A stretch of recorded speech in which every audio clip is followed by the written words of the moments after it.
7.3, assessing normality. There's not a lot of questions in this section, but there is a lot of work. Now, this isn't a 2-hour section like a couple of the previous ones, but it is one that takes a little bit of time, so let's get right to it. Problem number one, not hard, and the answer is in your notes, so just refer to your notes towards the bottom. But a blank is a graph that plots observed data versus normal scores, and that is known as a normal probability plot. We're going to see that in the next problem, okay?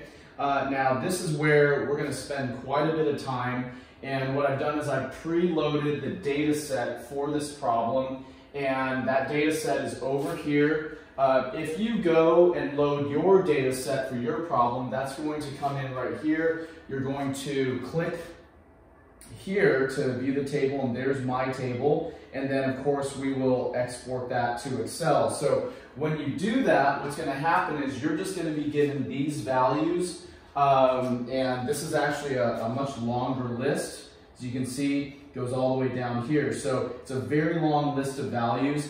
What will not be given to you is these column headers. So I placed them there, so what you're going to want to do is your data set will most likely be given to you like this, shifted over one. You would want to copy and paste or cut and paste and move it down so that it starts out at B2, and then put in these column headers so that you can follow along with me. They're all going to be pretty important, and if you were to do, say, like a help me solve this, they would be using those same headers. So anyways, with that said, you should export your data set into Excel. Then you should take your data set, which is probably going to start in A1, and go down and shift it to B2. Start it at B2, and then insert these column headers as you can see there.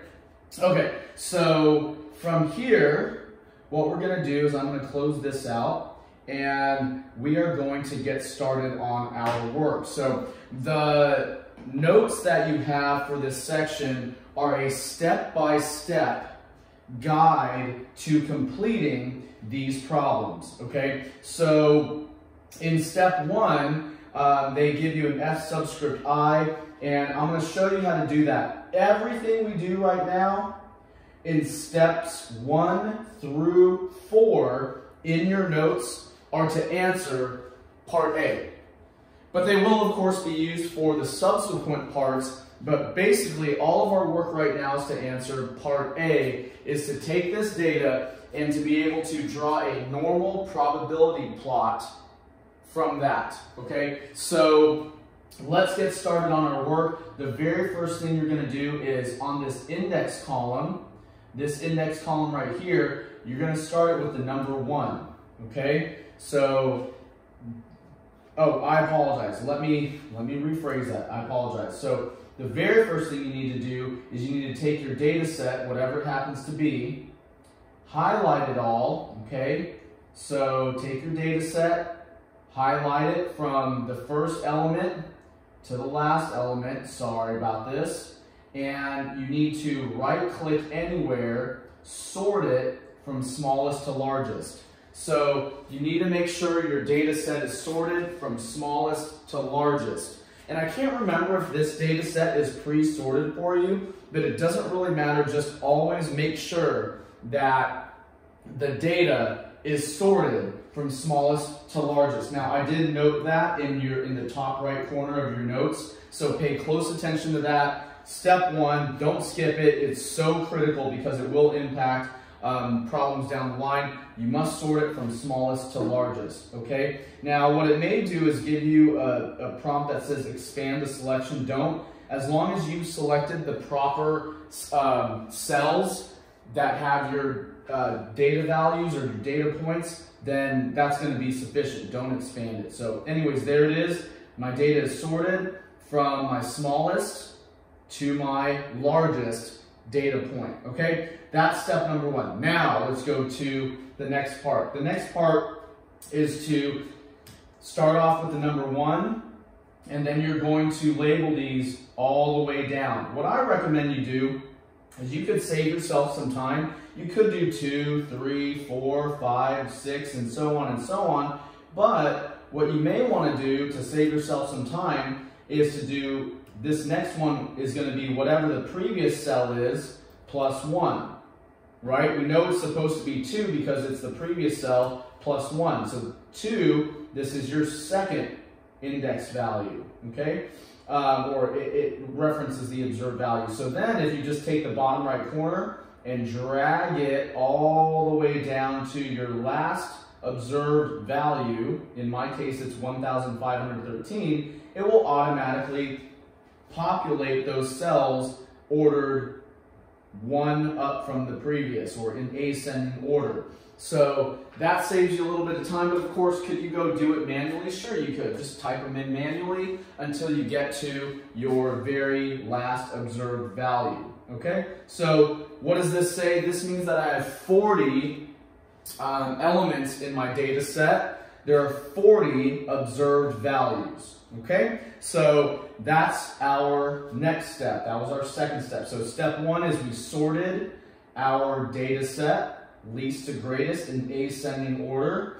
Then the next thing we did is we assigned an index value to each of those observed values. In my case, there were 40. You may have 40, or you may have less or more, but in general, there's 40 of them, okay? And then now we move on to the next step, which is calculating this F subscript I column. Now, you will notice in your notes that there is a formula for you, and that formula is going to be the same every time. The values do not change in that formula, so let's take a look here. I'm going to use that formula, and the formula says you're going to take the index value and subtract from it 0.375, and then you're going to divide that by the number of elements in your data set. How many elements do we have? We have 40. Don't select that, just literally type in 40 for mine plus 0.25.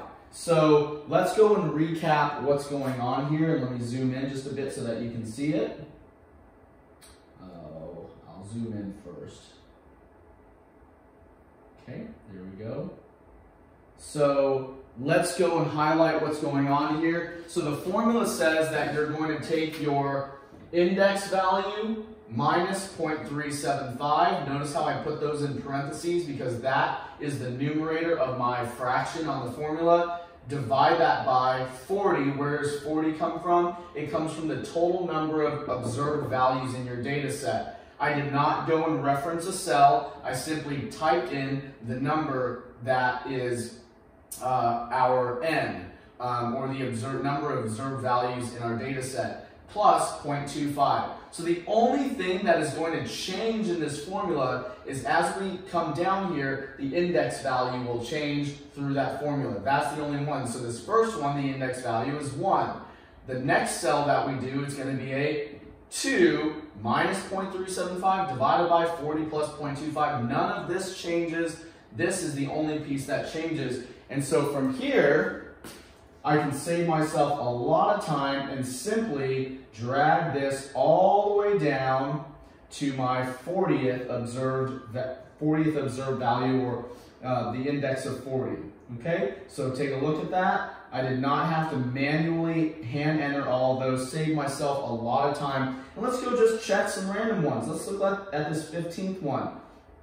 Sure enough, this 15th value is going to be that cell, the 15 minus 0.375 in parentheses, because that's the numerator of the fraction, divided by, in parentheses, the number of values, observed values, plus 0.25. And so that's consistent all the way through. Let's just go all the way down to our last one just to check it. And so our 40th observed value, as you can see here, there it is. There's the formula again. A41, which is referencing this cell. So 40 would be here, minus 0.375 divided by 40 total elements plus 0.25. So it's consistent. Okay? So that is the next thing you're going to do, and that's not a big deal. Now, the part that takes time and effort. The part that takes time and effort. Let's go do that. So that is the next column that we have to deal with. And that column we have to deal with is this expected z-score column. Now, we have a lot of experience with doing this, okay? We've done it in the previous couple sections. And so what we're going to do now is in your notes, we are at step number 2. Notice how step number 2 in your notes says match the F subscript I to interior area value of table to obtain the respective z-score. Now, if you are unsure about that, let's go practice because we're going to have 40 of these to practice with. This is what's going to take the most amount of time for us. So let's go to it. What we're going to do is we're going to take this Fi value for each of these observed values. We're going to take this and we're going to match it to the interior of our table. So I'm using the table of values from here because I don't want to have too many windows open all at the same time. So I am going to come over here to my table of values. What am I going to do? I'm going to match this value to the closest one in the interior. And once I found the closest one to it, like we've done before, I'm going to go find whatever z-score that goes with it. And so let's get started. So I've got a 0.0155. The last two don't really make a difference. 0.0155 is all I'm really focused on. Okay, so 0.155. I round it accordingly. That's a 2, so it's just a 5. So 0.0155. Let's go take a look here. Where is my closest to that? 0.0158, 0.0154. This is the best one right here. I think this 0.0154 is my closest match to that. What is 0.0154 with respect to a z-score? Well, here's 0.0154. It is the closest match to 0.0155. So this takes a little bit of work, and so I don't put that over here. What I do is I need to find the z-score that goes with it. Well, it's at 0.06 and negative 2.1. So 0.0154, which is the closest match to 0.0155, has a z-score of negative 2.16. All right, so negative 2.16 is our expected z-score, and that is how you do this. We're going to have to do this 39 more times. 39 more times, okay? Now, let's go practice some more. 0.0403. 0403. Let's see if we can find that on our table. So, I've got to go find the 04s, which are kind of down here. And I've got a 0.0409. I've got a 0.0401. This is the one that I think is my ticket. So 0.0401 is the closest value to my 0.0403. So look, I'm trying to find the closest match to 0.0403, and you can even say 0.0404 if we round the 7 up. And so what's the closest to that? They're pretty, 0.0409 is pretty good, but this one is just a tad closer to that, even if it's rounded up to 04. So I would say that this is the best, which means now I need to go reference the z-score that corresponds to it, negative 1.7 and 5. So negative 1.75 is the z-score that is closest, or that produces an area closest to my 0.0403, 0404. There you go. Let's go do it again. So 0.0652 is my next one. 0.652. Here we go. So for me, 0.0652 looks to be closest to 0.0655. So 0.0652 is my next value, and it is closest to 0.0655. Too far, as close as possible. Now, I'm not typing that in there. I am referencing the z-score that it corresponds to. So that's a negative 1.51. Okay? So negative 1.51 is what corresponds to that. That's the expected z-score. Let's go to the next one. 0.0900. All right, 0900, here it is. So 0.0901 is just about as good as it gets to 0.0900. And actually, if we round the 6 up, or use the 6 to round, that gives us 0.0901, which is pretty spot on. So 0.0901, what does that correspond to? Negative 1.34. So negative 1.34 is the expected z-score that corresponds to the area that is closest to 0.0901. All right, on to the next one. 0.1149. 1149. Let's see if this is here. And I think I see it right over here. So 1149, I think, is closest to 0.1151. That's pretty darn good. And so what does that correspond to? Negative 1.20. So negative 1.20 is the z-score that will get me closest to 0.1149. Okay, so on to the next one, 0.1397. So let's see here, 1397. Well, if you look at this, 0.139, if we round it up, that's 0.1398. So 1398 technically. If we come over here, so 0.1398, that is really close to 0.1401. I know it sounds crazy to come out of there, but look at the next value that I have here. I've got 0.1379, I've got 1357. If I just go a little bit more, it's not much more. 0.1401 is within 3/10,000ths of what we're going for. So I think that's the closest value. It is 0.1401. And so what z-score corresponds to that? Negative 1.08. All right, so this takes time. We got a lot more to go. So let's go to the next one. 0.1646. 0.1646. So I've got to go into the 0.16 area, and that is going to put me in this interesting one here. So 0.1646 falls somewhere between here. And this is where it's one of those tricky ones, which I'm going to place. I'm going to actually write it up here so that you can see it. So 0.1646. Take a look at that. It falls between, there's no perfect one. I mean, we've seen some really close ones that helped us and it was easy to spot. But this one is kind of in between. So think about it.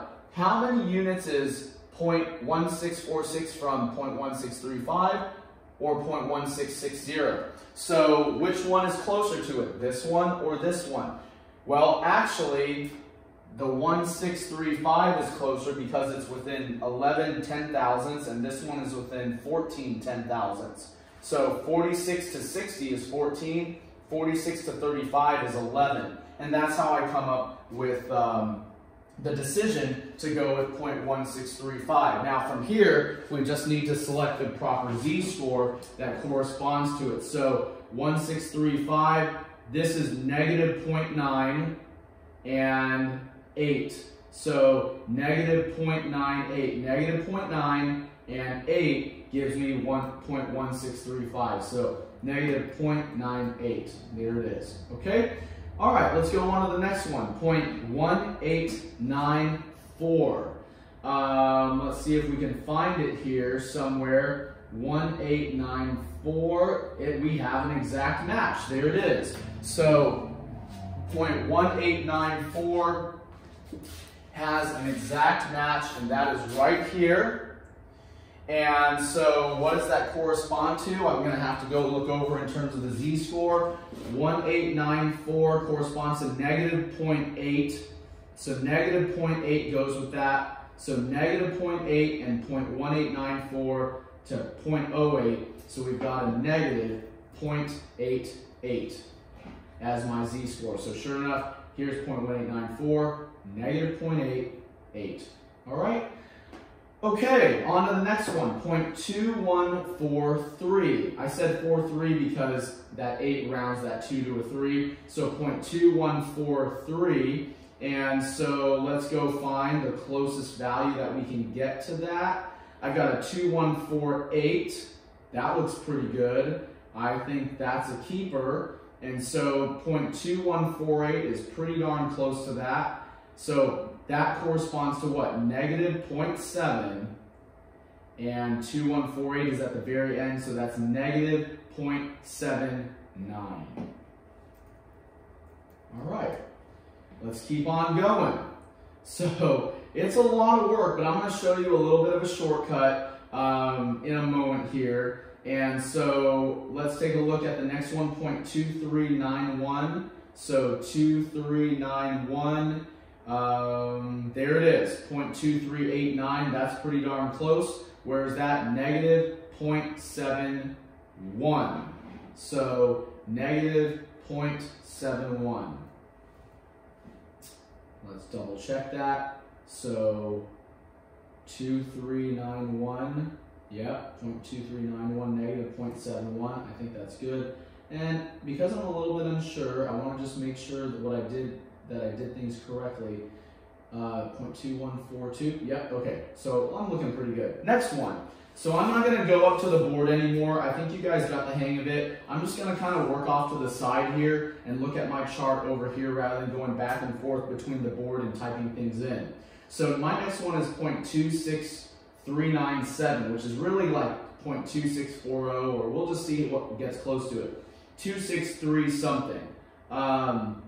So I've got right here a 0.2643, which if I round the 26397 to a 2640, I think that does it. So I'm going to be a negative 0.63. Okay, next one, 0.2888. So 0.2 and 888. Let's see what we get here. I think this one, 0.2877, is my best bet. This one is a little bit too far into the 2 9s, and this is in the too low in the 2 8s. So 2.2877 is the best match. And so what does that correspond to as a z-score? Negative 0.56. All right. If you are doing things correctly, you should notice that your z-scores are getting larger. When I say larger, doesn't that make sense? Because negative 2 is smaller than negative 0.56. Negative 0.56 is larger than negative 2.16. So notice how these are getting less negative. They're getting closer to zero. In other words, they are getting larger. Okay. So if you notice that you kind of go backwards, or it's not steadily getting larger, then you probably made a mistake in reading your table. Okay. So just be aware of that. That's an easy way to tell that you're moving in the right direction. Okay, so next one for me is 0.3137 as I rounded. So 0.3137. Let's see here if I can find that. I got a 3121, which is pretty good. 3137, I think that's the one that I'm going to probably go with. So 3.3121 is going to be closest to negative 0.49. So negative 0.49, there it is. Okay. Then the next one, 0.3385. So 3385. Coming over here. I've got a 3372. I think that's pretty good. And where is that? Negative 0.42. I hope you're getting the hang of it. It does take some time and practice. We did do this in the previous section, but not nearly as many as are in literally one problem. But once you get the hang of it, you can see that it's not really that big of a deal. All right, let's keep going. 0.3634 as I rounded that 3 to a 4. 0.3634. I've got a 0.3632. I like that. So negative 0.35 is my best option there. Notice how, again, my values are getting larger. I'm moving in the right direction. Okay, 0.3882.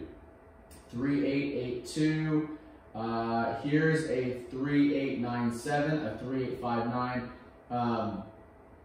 That 3897 is going to be closer to a 3882 compared to a 3859. So I'm going to use that one, which is going to be corresponding to negative 0.28. All right, number 17. And really, it's not totally necessary to be this detailed about it, but I'm really getting you to practice because the next problem, problem number 3, does require you to practice with this, not nearly as extensive, but it does. Okay, so this is just essentially practice. You'll see why in this problem it's really unnecessary to go this detailed on it, but we're doing it. 0.4130. All right, so 4130, that's closest to 0.4129, so that's going to be a negative 0.22. All right, and then 0.4379 is my next one, 0.4379. So I'd say 0.4364 is the closest, so that's going to be negative 0.16. All right, and then 0.4627. 4627. I've got a 4641 and a 4602. I've got a 4602 and a 41. It's closest to the, this 41 is going to be closest to the 27 that I have. Okay, so that's going to be a negative 0.09. All right, and then halfway point, number 20, 4876. And that is going to be closest to 0.4880, which is going to be negative 0.03. So there it is. There's my halfway point. 0.5124, that is not here. Where is it? It's in the other half of the table, sure enough. So it's not a coincidence that around value 21 or 20, you're going to have to switch over to the other half of the table. Why does that happen? Because if the data is normalized, that means we are essentially coming right over the peak. We're coming right over the peak. So that is why that is pretty consistent. Now, I am going to show you a shortcut, and you'll see a pattern, and then we'll go from there. So let's keep on going on the other half of the table, and then we'll see what the shortcut I'm talking about is. All right, 0.5124. 5124 is closest to this one, 0.5120, which is going to be 0.03. Well, do you see a pattern emerging? Look at this. These are inverses of each other, and sure enough, that would be consistent with the mirror image that we get with a normal distribution. Let's see what could we expect this one to be for 0.5372? We should expect it to be the inverse of negative 0.09. So we would hope that the z-score that matches this would be 0.09. Let's hope we did the math right up here, or the matching right up here. This will be good. 0.5373. All right, let's take a look here. 0.5373. That's going to be closest to 0.5359. I've got a 5398. So 0.5359 is the closest. What's that? 0.09. Surprise, surprise. So if you did your work correctly, you're going to notice that you're going to have a mirror image of all of these values coming up. The negative values are going to have the inverses on the positive values. Let's just do one or two more, and then we're just going to shortcut it and keep on, and then just copy the inverses over.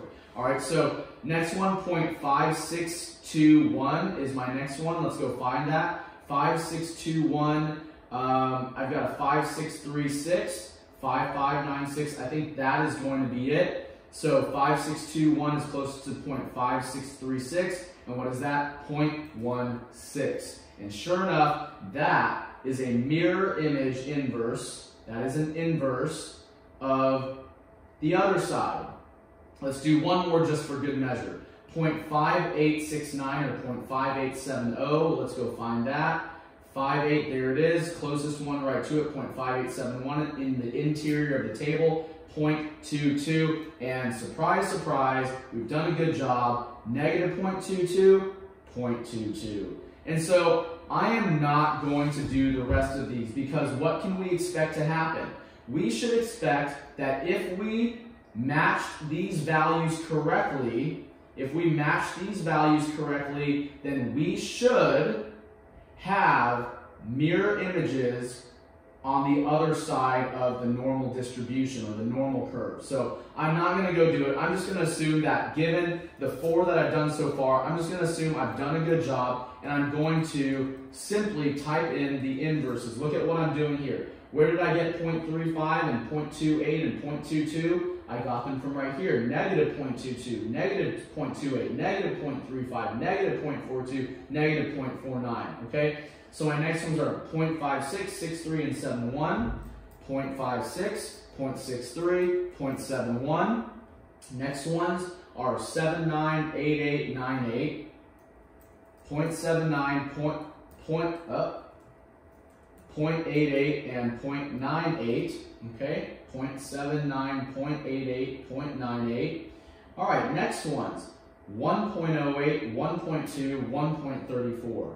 1.08, 1.2, 1.34. All right, 1.51, 1.75, 2.16. 1.51, 1.75, 2.16. And there it is. I've completed my entire table. So that is a really, really good example of an extensive, pretty long problem where you have to go through all the steps. Problem number 3, when we get to it, won't have as many, but we're going to need to do the same thing with problem number 3. So to recap what we did, they gave us a data set. We reordered the data set in ascending order, least to greatest. Then we moved it down, put in these headers, indexed all of these observed values from 1 to whatever our total number was. Then we calculated our Fi for each of those. And then and if you want to recap it, recall that the Fi value was found by using the formula of index minus 0.375 divided by total number of observed values. In my case, it was 40 plus 0.25. And then we simply did that for every single one of the values. And then after that was the big batch of work. What we did was we took our Fi that we found for each of the observed values, and we matched it to our normal table, our areas, our table of areas, and found the corresponding z-scores. We learned that when we do this, if we do it correctly, we should have inverses occurring because it is a symmetric shape. The normal curve is a symmetric shape, so we should have direct inverses of these. Okay, so that's it. We are literally now at step 4 on your notes. So step 3 was what we did, obtain respective z-score. That's what we did. Now on step 4 of your notes, we are going to plot the observed values from the table. So it's really important that you see that you look at this table, you look at your table and then you go and match it up with the proper graph. And so the best way to do it is just to kind of look at each one of these graphs to see which one is the best choice. So you're going to kind of have to look at your table. What is your x-axis? Your x-axis is going to be your observed values. So the x-axis is going to be the observed values. Notice 1,000 to 1,600. 1,000 to 1,600. Sure enough for mine, 1,000 to about 1,600 is my range. So yours might be different. What is your y-axis going to be? It's going to be your expected z-score. So your expected z-score is your y-axis. And so that is going to be all the stuff we just calculated. This is why it's pretty important that you do this. Now, is it important that you do every one? Probably not, but if you really want to make sure your data matches perfectly, then you should. So which one is my best graph? Well, what I would do is kind of use a process of elimination and not try to literally look at every single one of these values. I'll just look at the main ones. First, I'll start with the outliers. So let's just take a look at this graph right here, which is my A choice, or choice A. This is, I've got something down here at negative 2.16 for 1,089, that doesn't look bad, but look at the way this is kind of in spurts. It looks like a step function, and if you look at the data, it really kind of goes very linearly up. So I don't think that this is the correct option. Let's look at the next one, B. B looks better, but if you look at your first value, it should be closer down here, because if we're looking at a scale, if this is 0 and this is negative 2.5, and let me come and point it out. If this is 0 and this is negative 2.5 from a scale, this is somewhere in between, which would imply that this value is sitting at around negative 1.25. Again, let's look at it. 0, negative 2.5. This value right here is sitting about halfway in between. That would be somewhere between these, which would be negative 1.25. Is that our first value? No, my first value is negative 2.16, which means that it should be somewhere down here. So that is out. I would not use that one. Let's take a look at this next one over here. So on to this next one. My first value should be somewhere down here. That looks pretty good. And then all the values in between look like they're steadily increasing. That looks like a pretty good option. Let's look at our outlier. Our outlier up here, or our last value, that should be closer to 2.5, and it is. So this right now looks like a pretty good option. Why am I not examining these interior points or these data points? Because I'm hoping that the next graph eliminates things enough where I don't have to go into that detail. Let's take a look at this next one. And sure enough, this graph, this first point is closer to negative 1.25. It really should be closer down here for it to be good. And this last point should be closer up here because it should be closer to 2.15. So this graph is kind of like one of the graphs we saw earlier where it was not representative due to where this, look at the scaling, it does not match. So I think that C is probably my best option, and it is, okay? So all of that work, that was a lot of work to do one graph, okay? But that is the majority of the work in this problem. The rest of the stuff is not bad at all. We've done the bulk of it. 80% of the work in this problem is done, and it was all to do that. But there was a lot of skill work that had to be done in order to get these values, okay? So with that said, part B, let's go knock this out. So if you're looking at your notes, part B corresponds to step number 5, which is obtaining the mean of the sample data. All you need to do to obtain the mean of your sample data is to find the mean or the average of your observed values. So what I'm going to do is I'm just going to label this right now the mean, and so I'm going to hit equal. We know how to do that function. It's the average function. Go to the very top. Make sure you select your first data point, your first indexed value, and then make sure you get your last one. For me, it's 40 of them. I don't know how many it is for you, but it could be more or less or equal. But just make sure you account for every single one. If you accidentally, because maybe your table's here and you start it here as opposed to all the way at the top, you're gonna have a mistake. So there it is, there's mine, 1,248.45. Pay attention to how they want you to round it. 1 decimal place. So that means mine is going to be 1,248.5. Okay? There it is. So that's how to do the next one. Not so bad. All right. The next part of that, of part B, is to calculate the standard deviation. So we know how to do this, but thankfully we have a function that's going to do it for us to save us a lot of time. And so I'm just going to do that. And now recall that when you're doing the standard deviation, there's a difference between doing it for a population versus a sample. In this case, it is the standard deviation of a sample, which means we're going to use that stdev.s. Make sure that you select the first value and all the way down to the last value. Do not leave anyone out, or you're going to find that you're going to have an error. So make sure you account for all your values, if it's 40, more or less, but you get all of them. So there's mine. Pay attention to the number of decimal places they want you to round it to. Mine is 1 decimal place, so that's 101.3. And there's my standard deviation. Super easy because we have the advantage of using Excel to do our work or your graphing calculator. Okay, with that said, what we're going to do is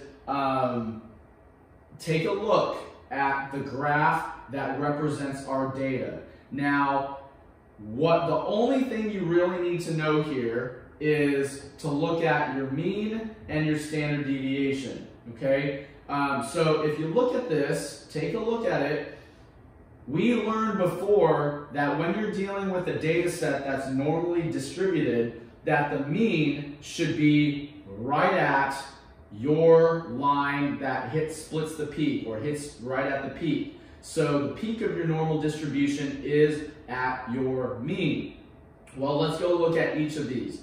Option A, is that an option? No, because notice how in my problem, my mean is 1,248.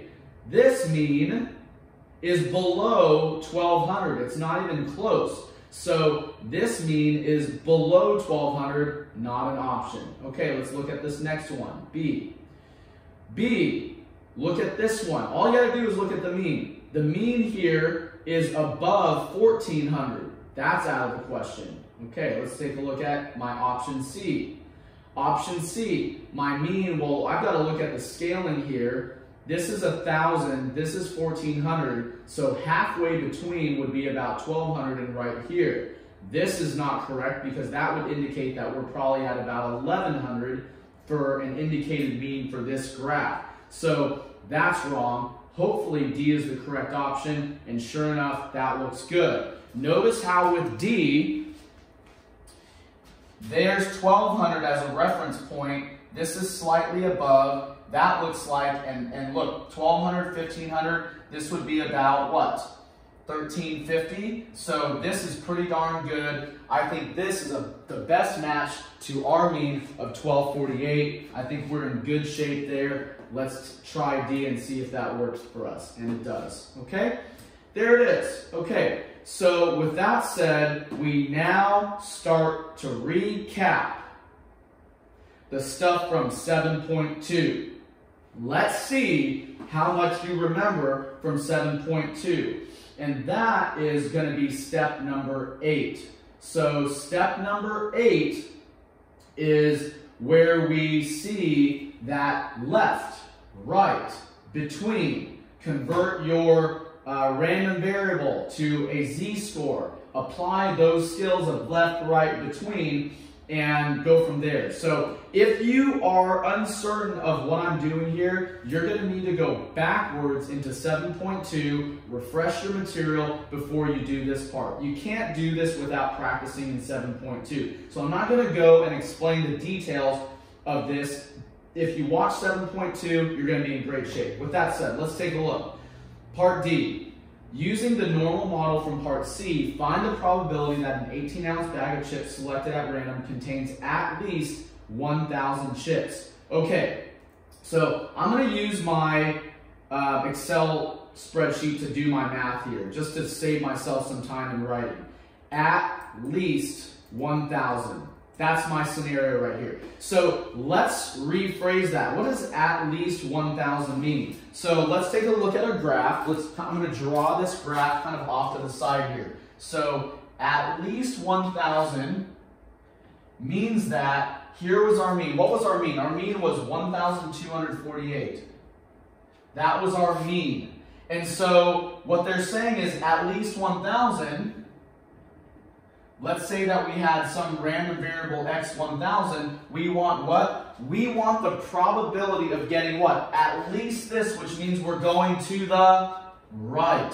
Again, if this is not ringing a bell for you, then you need to go back to 7.2 and do some work. So at least 1,000 means that 1,000 is our random variable, 1,000 is our key marker, and so what we need to do is convert this to a z-score. Right now, it is sitting as a random variable x. And when it is a random variable, we can't really do anything with it. We need to normalize it, convert it to a z-score, and then go from there. So at least 1,000, what does that mean for us? That means that we are going to the right. That is really important because when we go to the right, that is a certain type of calculation. But first, we need to convert our random variable to a z-score. How did we do that before? So we know that we need to do that by taking 1,000, which is our random variable, subtract our mean, there's our mean for our problem, and divide it by our standard deviation. That formula is sitting in your notes as well. It came from 7.2. We worked on it a lot. But what this does for us, 1,000, our cutoff point, our key random variable value minus the mean, that in parentheses divided by our standard deviation. That is going to do what for us? It normalizes the 1,000 and gives us a z-score. Negative 2.45 is the estimate. So our z-score is negative 2.45 for this random variable of 1,000 given all the characteristics of our data set. So that negative 2.45, there is our z-score. What are we going to now do with it? We're going to come over to our table, and it should be in the first table because it's a negative value. So now we're going from the exterior to the interior of our table. Negative 2.45. Let's come over here. Negative 2.4. Here's negative 2.4 and 5. So negative 2.45. Here is our key value. What's our key value? 0.0071. So I'm going to just type this in. So what does that give us? 0.0071. That is what? What does 0.0071 represent? So negative 2.45. Negative 2.45. That gives us an area of 0.0071. What does this represent? That 0.0071 is this area right here to the left of our random variable, or normalized as negative 2.45. That's the area to the left. Is that what we want? No, that's not what we want. And if you learned the things that you needed to learn from 7.2, you know that whenever you're doing an area to the right or a probability to the right, which is our scenario right here, at least means we want this zone.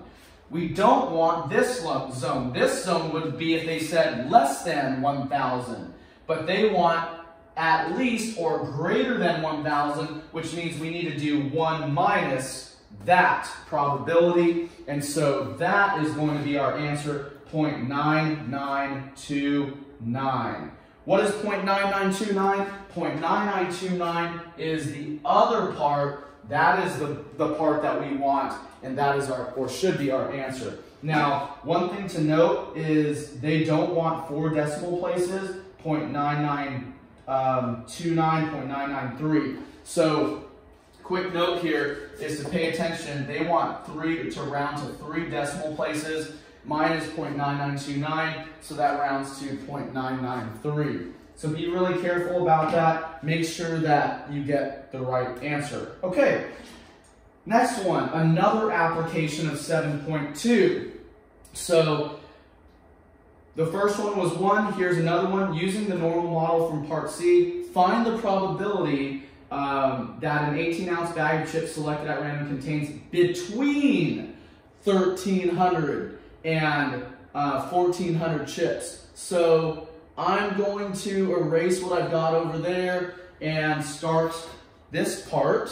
So let me erase this and draw a picture of what is going on in part E. So in part E, they don't ask for less than, they don't ask for greater than, or at least, like we saw in the previous one, they ask for between. Let's take a look at what a between scenario is going to look like. So there's my curve. My mean is 1,248. There's my mean. And what did they ask for? They want between 1,300 and 1,400. So where's 1,300? 1,300 is going to be over here. There's 1,300. And where's 1,400? Let's say 1,400 is over here. So they want to find the probability that an 18-ounce bag of chips selected at random is going to contain between 1,300 and 1,400 chips. That was my mean, 1,300, 1,400. What are they looking for? They want this zone right here. That's the zone that they're looking for. Now, how do we do that? Well, first and foremost, we need to take our random variables that they gave us and we need to convert them to z-scores. We cannot do anything until those have been normalized to z-scores. So let's go do that just like we did in the previous part. So the previous part, I'm going to just write this down so that we can see it, between 1,300 and 1,400, okay? So we need to do what? We need to first normalize the 1,300. So 1,300 minus our mean divided by our standard deviation. There's the first one. And we're going to go normalize the other one. 1,400. 1,400 minus our mean divided by our standard deviation. Now, what are we going to do with those two things? We need to, now that we know that the z-score is 0.51 for this one, for the 1,300, and it's 1.50 for the 1,400, we're going to go find the areas for each of those. So how did I get that?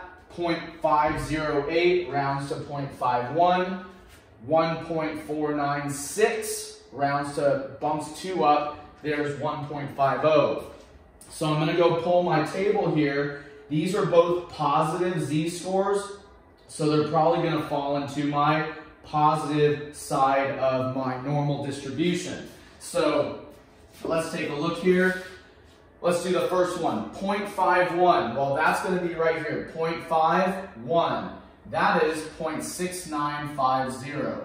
So 0.6950 is the area that corresponds to my 0.51. So one more time, 0.51, 0.51, 0.6950. I type that in. Now, the other one is 1.5.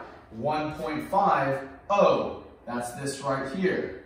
So 1.50 has an area of 0.9332 that corresponds to it. So 0.9332 is the one that corresponds to 1.50. Now, let's understand what's going on here to kind of close out this problem. What this is this area of 0.695 that corresponds to 0.51, this area of 0.9332 that corresponds to 1.5, that is like these areas and these areas all to the left. We learned that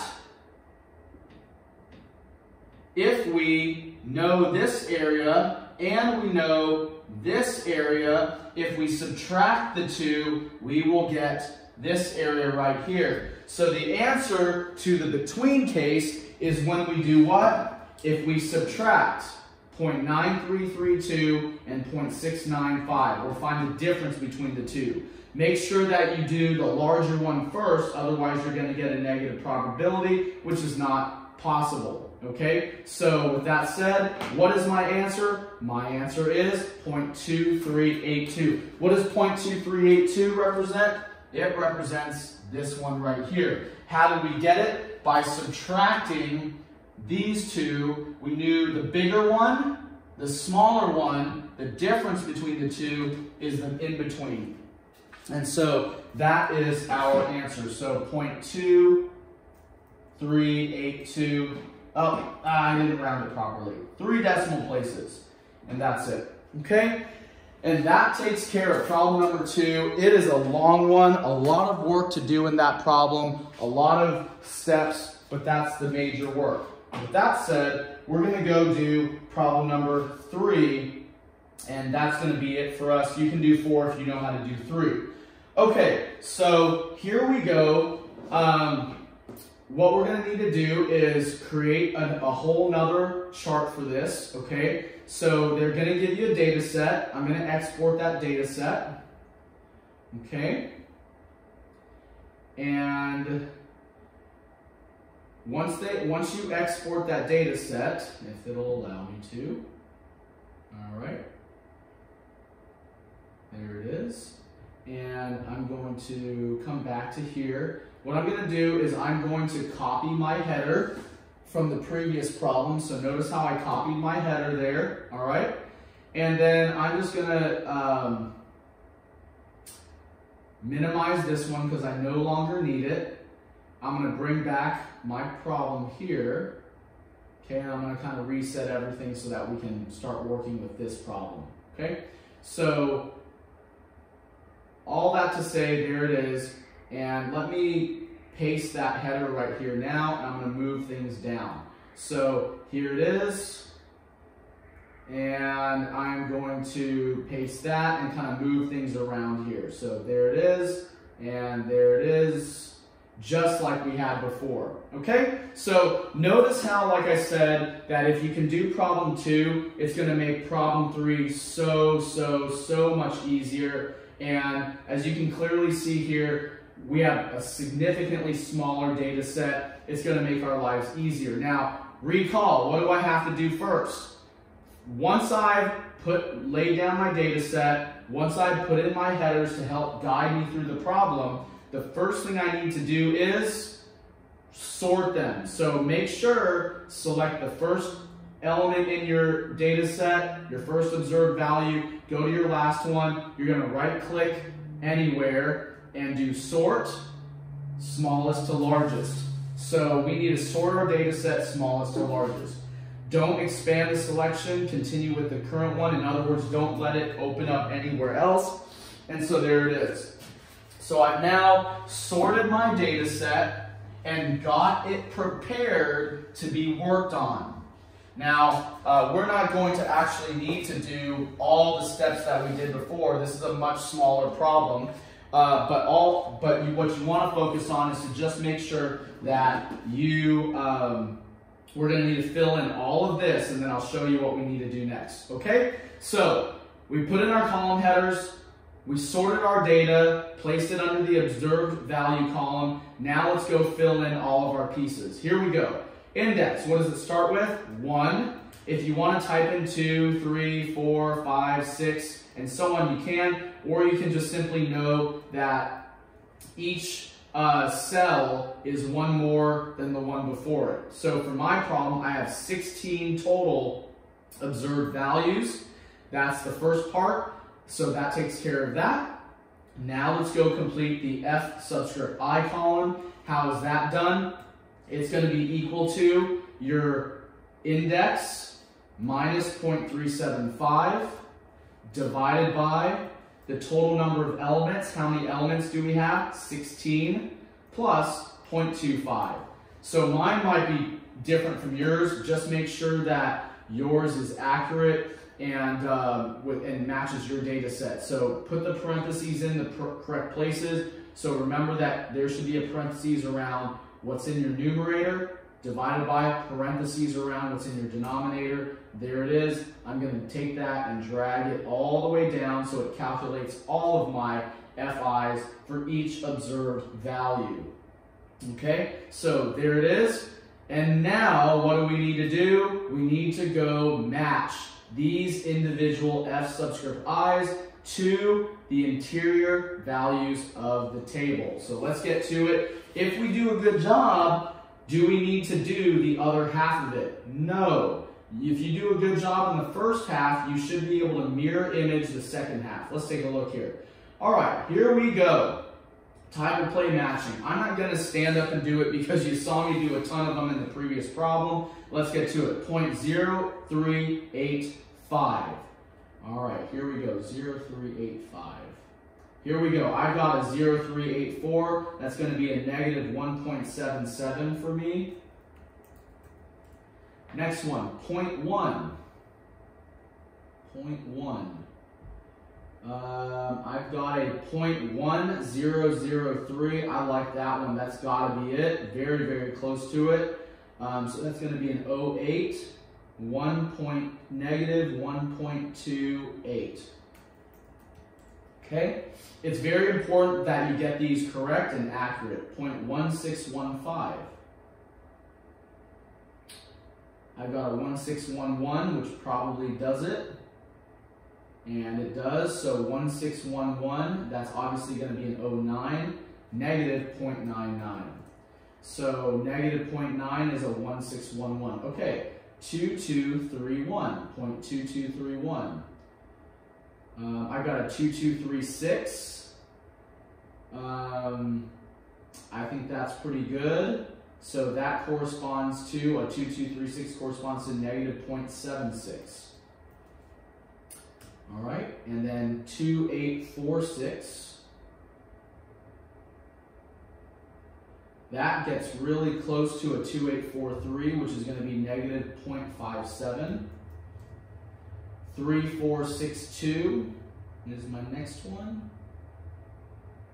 I've got a 3483 and a 3446. Okay, so this is a really good one that comes up. A 3483, a 3446. Which one is it closer to? So let's talk about this one because it actually is very relevant. So remember, 3462 is my value.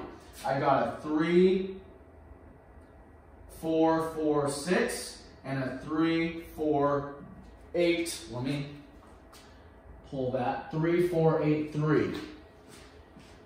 Which one is it closer to? How do you make a decision on which one it should be? Well, just find the difference between these pieces right here, the last two decimal places. So this one, the difference would be 16. And this one, the difference would be 21. So if you're not sure, that's how you can easily do it. So which is the one that is the best match for me? The 3446 is the best match. So that is the one that I should use for this case. So if you were unsure about that, that's one way to do it. So that corresponds to negative 0.40. All right? So 4077. So 4077 is my next one. So I've got a 4052 and a 4090. The 4090 is going to be it. So that's going to be a negative 0.23. And the next one, 4692. All right, 4692. I've got a 4681. I think that's pretty darn good. So that's going to be a negative 0.08. So 0.4692 is closest to negative 0.08. All right, that's my halfway point. What should I start seeing moving forward? I should start seeing mirror images of this right here.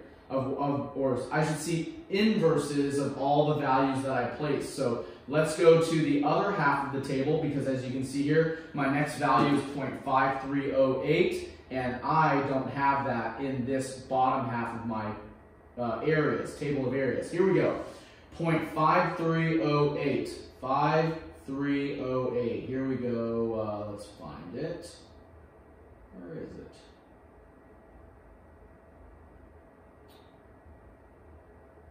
Or do I? Was it in the back side of the tables? No. Let's check that. 5319. There's a 5319.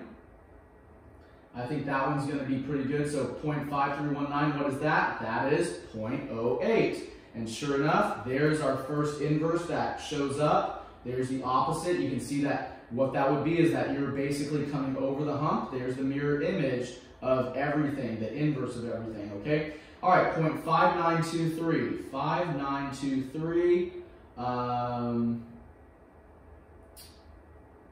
I've got a 5910. I think that's going to be the closest. So what is that? That's a 0.23. And sure enough, there's the mirror image. There's the inverse. Let's do the next one. 6538. 6538. That again is a questionable one. So let's take a look. I've got a 6517. So off at the very end there, I had a 0.6517.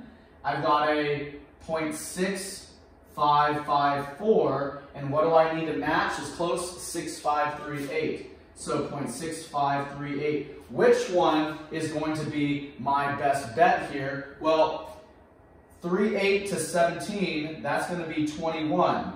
38 to 54 is going to be 16. Remember those numbers? Those look very familiar. It's just now reversed. So which one is the best bet? It's going to be the 6554 is closest to it, and that's how we figured that one out. And what is that going to be? 0.40. Does that match what we did earlier? It sure does. Now, if you want to keep going, you certainly can. If you don't want to chance it, you can certainly keep going. For the sake of saving time, I am not going to go and match every single one of these remaining 5 values. I'm going to just take a chance and hope that I'm correct. So 0.57, 0.76, 0.99, 1.28, 1.77. I just matched, what did I do? I did the inverse of all of these values here to make sure I got that. So there it is, done with that. So what I've now done is I've now completed a significantly smaller table compared to what we did in problem 2, and now we can actually go and answer this question. So this question is a single question here. And what they ask you to do is to use the correlation coefficient to conclude whether our population is normally distributed. And so the only way to do that is we could realistically, to find the correlation coefficient, what we could do is go through the work we did a long time ago at the beginning of the semester to calculate that, or I'm going to save us a ton of time and use the correlation function in Excel. And what you're going to do here is you're going to type in equals coral like that. I did put that at the very bottom of your notes, and pay close attention for how we do it. You're going to select the first observed value and the last observed value. Look at what I did there. So if I am noting what I just did, to find the correlation coefficient, which is going to help us answer this question, to find the correlation coefficient, I use equal, coral, spelled like that. Then I select the first observed value to the last observed value, B2 to B17 in my case. Now, that's not it. Don't hit the enter key. Comma. And this is where having the correct z-scores plays an important role, way more than in problem number 2. Select the first expected z-score and the last expected z-score. Look at what happened there. So I am trying to correlate these with these, and that's what this question is all about. If this correlation coefficient ends up being a certain value that is greater than our critical value, starting to sound familiar from before, but I don't expect you to remember it, then our probability plot is going to be linear. If it's not, if it's less than that, then the probability plot, recall we plotted a bunch of dots in the previous problem, we don't even have to graph this to know that it would be linear. By calculating the correlation coefficient R and comparing it to our critical value table, we can know if this graph, without even graphing it, is linear. And this is how we do it. So I hope that helps you guys. And so I'm going to hit enter, and that is my correlation coefficient R. Okay, so that's my R value. Oh, it doesn't like that. I'll just put an R over here. So that is my R value, 0.9968. Now, how do we draw a conclusion from this? What is the conclusion that we're going to draw from this? Well, our conclusion is, if this R value is greater than the critical value in the table, then our probability plot is going to be linear. However, if this R value is less than the critical value that corresponds to the number of elements in our data set, then our probability plot, without even having to graph it, we know that it's not going to be linear. Let's pull our critical value table up. Okay, so our critical value table, there it is.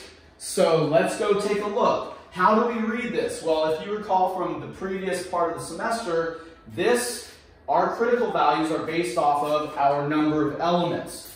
So you need to know the number of elements in your data set, the number of observed values, to be able to make a proper comparison. So what's our key number? 16. 16. What's the critical value for 16? 0.941. I'm going to type this in here just so that you can see it below it. So 0.941 is the critical value based off of an N of 16 elements. 16 elements in your data set. If your problem has 14, 13, 12, whatever, you're going to use a different critical value. Don't just go randomly using 16. So, what did we say before? If our correlation coefficient R is greater than that, this data set is linear. If it is not, if it's less than that, our data set is not linear. Well, clearly you can see for my problem that my correlation coefficient R is greater than the critical value for an N of 16. And so, yes, the correlation between the expected z-scores exceeds the critical value. Therefore, it is reasonable to conclude that the data come from a normal population. That's my choice. Yes, the correlation between the expected z-scores, and the observed data, look at what we did there, okay? The correlation between the expected z-scores and the observed data is what? Well, I have to actually type that value and round it to the nearest 3 decimal places, 0.997. I rounded to the nearest 3 decimal places. Exceeds the critical value. My critical value is 0.941.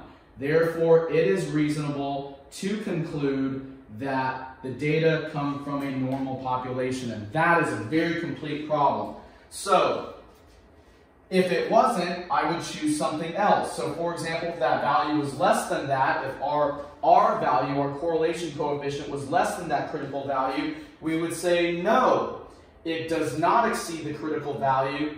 Therefore, it is not reasonable to conclude that the data come from a normal population. Since my R value of 0.997 rounded exceeds the 0.941, exceeds is greater than, it is reasonable to conclude that this data set comes from a normal population. It's linear. Okay? And that's it. You can do number 4. It's just like this. And that'll do it.